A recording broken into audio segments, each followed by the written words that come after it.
What's up, guys? Welcome to the weekly technicals for June 2nd, 2019, and we're currently looking at the economic calendar. And if you look, we have some medium impact and high impact news due out for dollar index during New York session. And going into Tuesday, we have some Australian dollar, euro, and then later in the session, we have some dollar index news as well.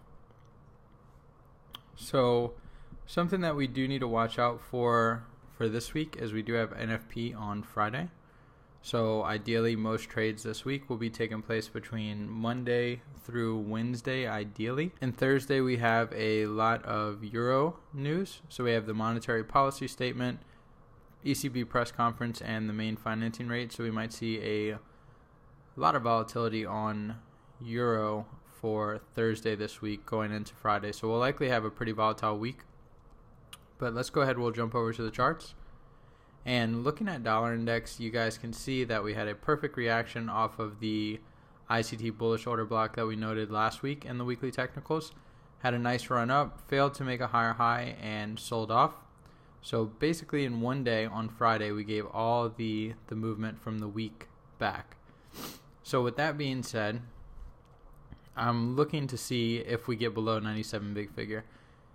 If we get a continuation lower and we go below 97 big figure, we're likely going to start targeting the sell side liquidity.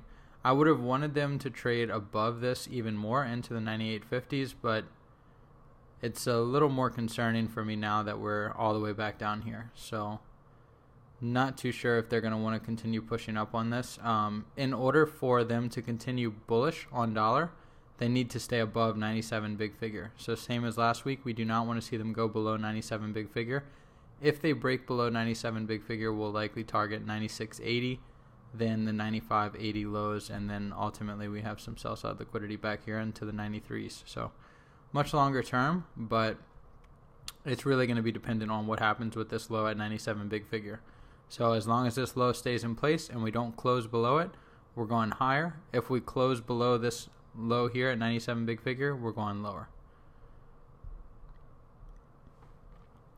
Alright, so looking at euro dollar, we did come into our 1.1110 level May 23rd, which was before last week. And this week, again, failed to make a lower low, just like dollar index. Friday had a nice range to the upside. So also same or similar inverse price action for euro dollar. If they get back above 12.20, this high, then we're going to be looking for a run above the 1270 level, which is this triple top, and potentially the bearish order block at 1280.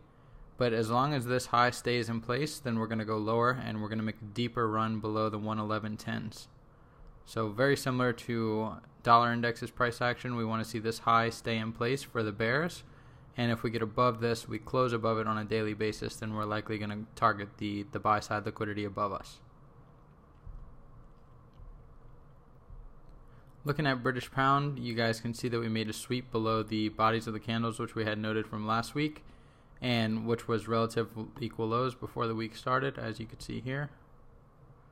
And then the market came down, sweeped those, and likely what I see from here is potentially some upside. So I'm curious to see if they're going to get above this high at 27.50.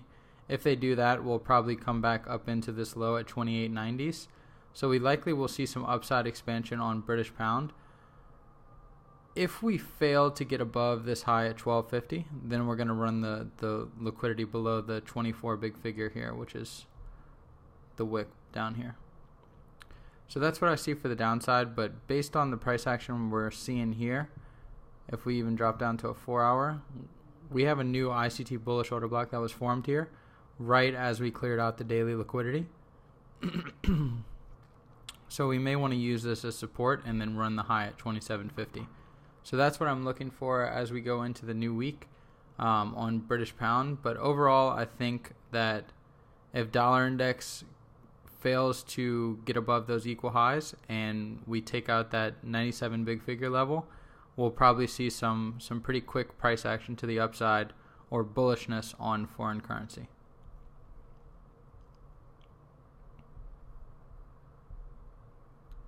Alright, Euro GBP made one more sweep above this high here, which we had initially done on May 24th.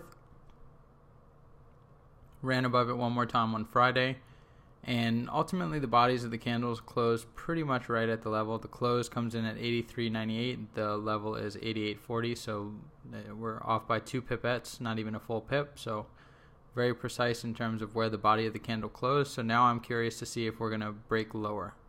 So I want to see if we can show weakness from here, which will cause strength in British pound and weakness overall in euro. So we'll see what happens with that, but it's also going to be contingent on what happens with the dollar index itself.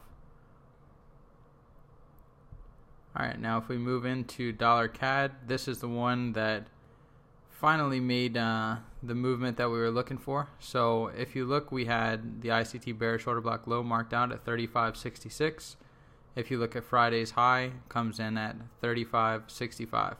So just missed it by 1 pip, but it is very precise. Notice how we get all the way up to that level, then we reject. If you go down to an hourly chart, you can see it clearer. So the market gets right up to the level, misses it by a pip, breaks lower, makes a lower low here, break a market structure, trades back up into old low, previous support, now turn resistance. Continuation to the downside. So I'm curious to see if we're going to get back below the 34.80s in here and take out the relative equal lows that we got down here, and that's what I'll be looking at for a downside objective on dollar CAD. So if we do break down on dollar index below 97 big figure, then we likely have the top end for dollar CAD, and we'll see a pretty significant sell-off. Also notice how the bodies of the candles are resting below this previous high. That's showing no real willingness to see any strength. So if the bodies of the candles close above 35.65, then we're likely going to run the liquidity above here. But if we keep this kind of in place how it is here, then we may want to start rejecting and selling off some more. So pretty quick analysis for this week, but overall it's pretty clear what we're looking for in my opinions.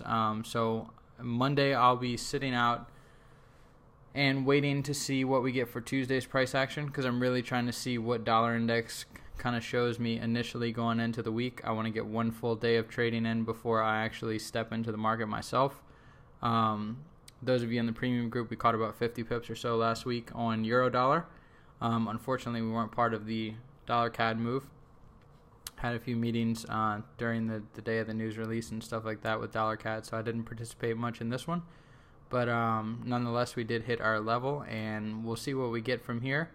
I'll keep you guys in the premium group updated in the Telegram chat and the Facebook group. And if any of you have any questions after going through this video, just drop a comment below, and I will get back to you shortly. And that is all until I talk to you next week in the weekly technicals. And premium group, I'll talk with you on Wednesday in the daily technicals. That being said, you guys have a good week, and talk to you soon.